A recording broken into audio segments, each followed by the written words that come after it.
Welcome back. College costs, as you know, are soaring, and so are the amount of people who are taking on debt just to go to college. According to a new report released this week, the share of undergraduates who use federal student aid to help pay for college jumped 57% in just the 2011-2012 school year. That's up 10% since the 2007-2008 year. That increase coincides with the broader trend of increasing tuition costs. As such, President Obama's bus tour this week will seek to highlight college costs. In an email to supporters on Tuesday, he promised to take action to confront the issue, but offered no specifics on what his proposals will include.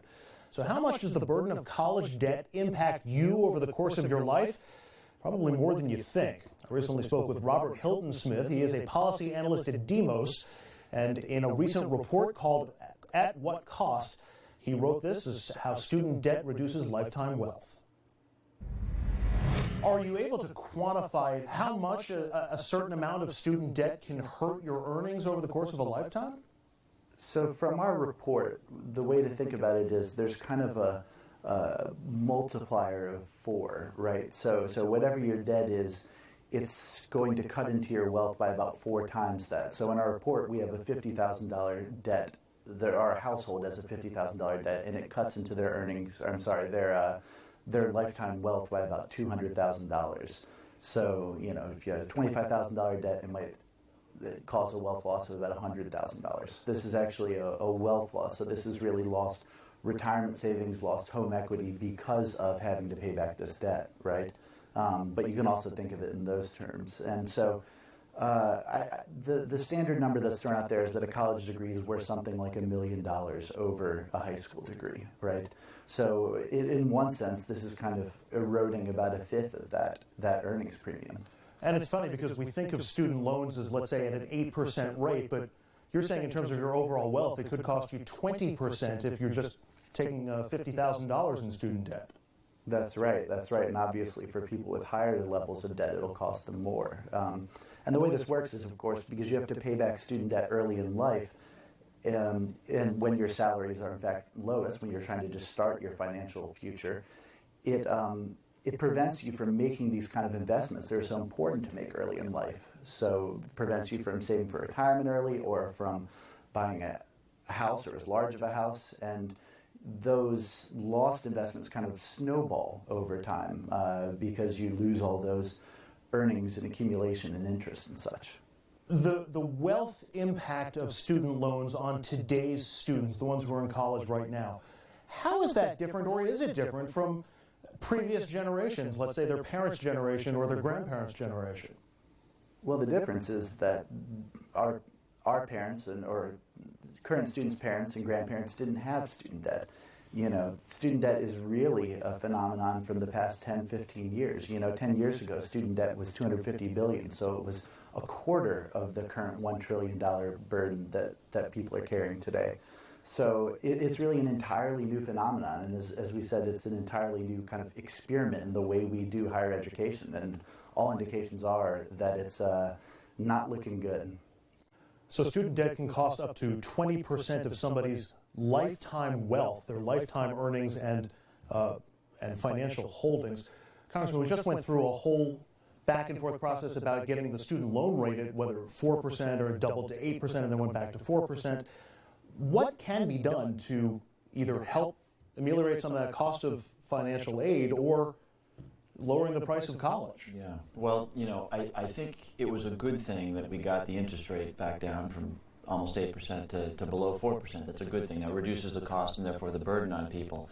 And look, we all got to acknowledge that we make no better investment in this country than we do in the education of young people. And look, in this generation, if you don't have further education after high school, forget about being middle class, right? You need something. You need vocational training, college, whatever it may be. But this is a hard one, right? And when you get beyond the bullet points, you got to remember that you know, there's 2 products out there that you kind of can't say no to, right? One is healthcare, the other is education. And it's no coincidence that both of those products are growing at 10 and 11% a year. And so if all you do is make money available to people, which that's a good thing to do, what you're doing is you're driving demand. And if universities and colleges and the folks that are doing the training aren't forced or don't find some way to keep their costs down, you're going to get this spiral with more and more people being more and more indebted with all the consequences that were just discussed. You know, one of the important things is about going to college is coming out and finding a job. Unfortunately, under the Obama administration, there's nothing for college students to come out and obtain. There are 24 million Americans who are underemployed or unemployed. Most of those Americans are young people. So there's no opportunities in the economics today, and that's because of the Obama economic policies. How did we get this way, though? Well, how do we get this way? Because President Obama has failed as a president so to get an economic policy with this this country Democratic president, and that's when everything went down. Look, he's been president for 6 years now. We're going to blame it on Bush 6 years? He said he's been president for 6 years. If we look back to the last Democratic president, the country was doing quite well. And that's because of the Republican president who increased taxes and decreased debt. Okay, let me reel this back in, because we're talking about jobs after college. And right now there's a lot of 18, 17-year-olds out there worried about just getting to college and being able to afford it. What can we do? Can we offer 0% that gets cheaper money for the loans that are coming out there, but that doesn't lower the cost of tuition? Well, I think there's some concrete things we can do. One is to really support our public institutions. They are the affordable place. I know in my district, if you come out of Roosevelt High School or one of the public high schools in Yonkers, you're going to go to community college, generally speaking, if you are college bound, because there is an opportunity for a quality 2-year education. If you do well, you can go into the SUNY system. We need to put enough money in our public colleges and universities because they are a more economical, good alternative. Secondly, transparency in the cost of college. Really, it is very hard to figure out what you're going to owe, how long it's going to be, and, for example, what's the job placement rate? Out of a college that costs $40,000 versus a college that costs $20,000. If you're making the decision for your kid, shouldn't you have that information? The more information that we can give to parents and to students in a very readable way, that will help make decisions. But investment in public institutions is my number one. The congressman hit it on the head. I mean, we may have a partisan debate, but this is a very serious topic in which the congressman said driving demand. You alluded to the same thing. That's the problem. We're looking at all of these great institutions of higher learning where it's all about increasing their endowment funds to levels God only knows where the money is going to, except for to build new buildings on campus. And the rates are just going up and up and up. You mentioned the public university system. First one in my family to go to college. I attended SUNY Cortland. I think it was $10,000 a year. My daughter went to grad school at Syracuse University. It was $50,000 a year. And they wanted their money cash. You don't pay, you don't register. Here's the problem. You mentioned what's the problem? I really believe this. Too many financial aid officers, kids don't know what they're getting into. They go over here, sign this. It's a loan. Next thing you know, in some cases you start paying it back right away, but in most cases you don't. Next thing you know, you owe $20,000, $40,000, $80,000. We interviewed someone about a month ago that his debt is up to $200,000. How will you ever recover? That's a house. And that's where you get into it's going to cost you up to 20% of your entire lifetime wealth, not just your earnings, but your wealth and investments and other things.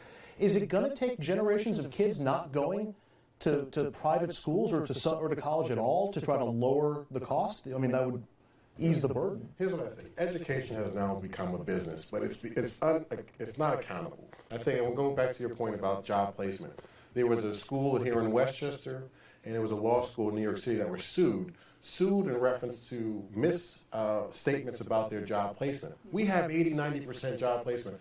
Yeah. And 40% of those are people who are working at McDonald's and having college degrees. They misled the consumer, the educators who thought, listen, I picked this school because you had a high job placement rate. I've come here, I spent $100,000, $200,000. I get out and I find out, oh yeah, you can have a job making $30,000. How long is it going to take me to pay off this loan? We've got to have accountability when it comes to these educators, whether it's the public school system, private school system. There needs to be accountability, maybe a law. You won't hear me talking too much about passing a lot of laws, but maybe a law to hold them accountable and to their job placement numbers. Anything on the agenda in Washington, Congressman, that might make this easier or might make a dent in this? You know what? There have been a lot of good ideas put on the table here. The one, and I'm not sure a law is required, but one thing we need to remember is that there are very few educational institutions that aren't getting a lot of grant dollars to do research from the federal government, from states governments. And I think that we've got, because we provide that kind of money, I think we've actually got the right to step in and say, look, 10% annual inflation and tuition growth, you're going to set up a world where either kids aren't going to college, as you mentioned, or where kids have, today $1 trillion in student loan debt. This is starting to feel a little like the mortgage market, 6 years ago. If governments don't say, hey, you're getting a lot of money from us, we want you to seriously engage to keep your costs down, I think that's a lever that we've got to play. All right. We're going to take a break here on RFL. Up next, what's our responsibility when it comes to affordable housing? Should every community be required to have affordable housing? We're going to get into that next. Stay with us.